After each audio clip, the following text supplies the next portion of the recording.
What's happening, everybody? It's your boy RePPiN MiLLionS here from RePP. I'm one of your 3 hosts. The other 2 hosts is VJ13 as well as DemonBoy360. And welcome back to another episode of RePP, where we talk about gaming topics, etc., etc.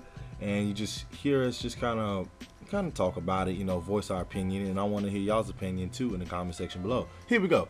So if y'all hadn't noticed, most of the games that have been announced are already been announced and already launched on the Nintendo Switch have been open world games. Now, we already know we're going to get Skyrim later on this year. You know, Dragon Ball Xenoverse 2 is coming out, which I told one of my actually I told Demon Wolf, I said, watch, Dragon Ball is going to come on there. It's going to drop on the Switch.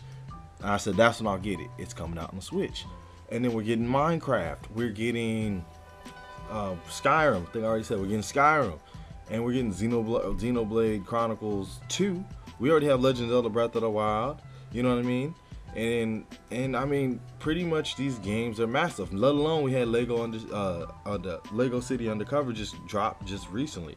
So most of the games they showcased were open world based. Now the Switch is very, in my opinion, it suits more towards the open world. Not just because you could take them on the go, but I mean, it just seems right. This console seems more or less right for like open world types of like action adventure or shooter types of games. You see what I'm saying?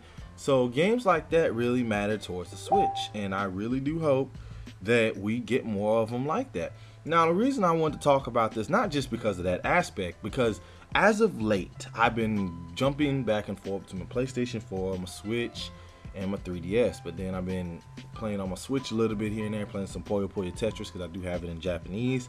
And I've been playing my 3DS. As of late, I've been playing Super Street Fighter, playing some Kid Icarus, you know, rocking it out in the throwbacks, you know, with like the year one games that came out for the 3DS. But then I went on the eShop, long story short, and found this game called by Wobbly Tooth Games. I'm not sponsored by them, I'm not advertising or nothing, but I'm just saying, when you get the chance, look for this game on the 3DS. It's called iStation Z. It's basically a DayZ open world 8-player game for the 3DS. I shit you not, it is fun. It is deliberately, it's fun. I love it.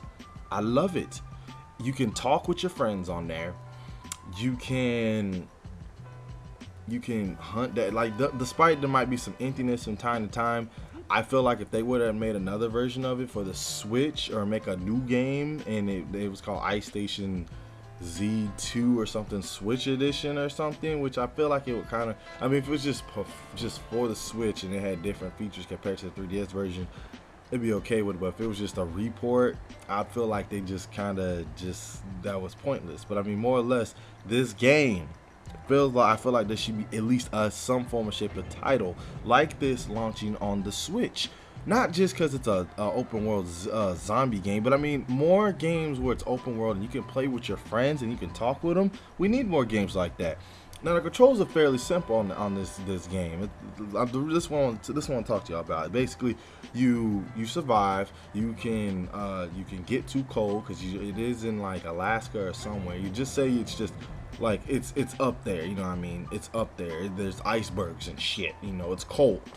But you can freeze to death. You can get killed by a zombie, which the zombies outrun you, which is bullshit in a way. But I mean, I don't complain too much. The guns are pretty cool. You get a tranquilizer dart. You get a tranquilizer dart gun. You get hunting rifles. You get a pistol. You get a shotgun. You get to ride sled dogs, a helicopter, and you get to go to a random oil rig, and you find all kinds of types of resources that cycle throughout the day. So if you go to one house, you leave there and come back the next day, some other objects will be there, and etc., etc. But I mean, it's a pretty nice game, and I'm just saying, we just need more games like this on the Switch. We need more open world games. I don't care even if it's just a game with if it was just a racing MMO, should I say crew, I wouldn't care. If we had more games like this or like that on the Switch, it would be relevant and I feel like people would buy it. But that's the thing I want to talk to y'all about too. You need to, if we get games like this, and say if it was by third party, you have to invest in it. We can't just sit there and say it looks interesting, but it doesn't hold my attention and I don't want it, because otherwise that's how we lose third party support. But I'm gonna talk about that in another video dropping real soon. So yeah. But needless to say, man, I hope that we get more open world games like this that are more multiplayer based. I wouldn't really per se say it really needs to be MMO play style. At least co-op.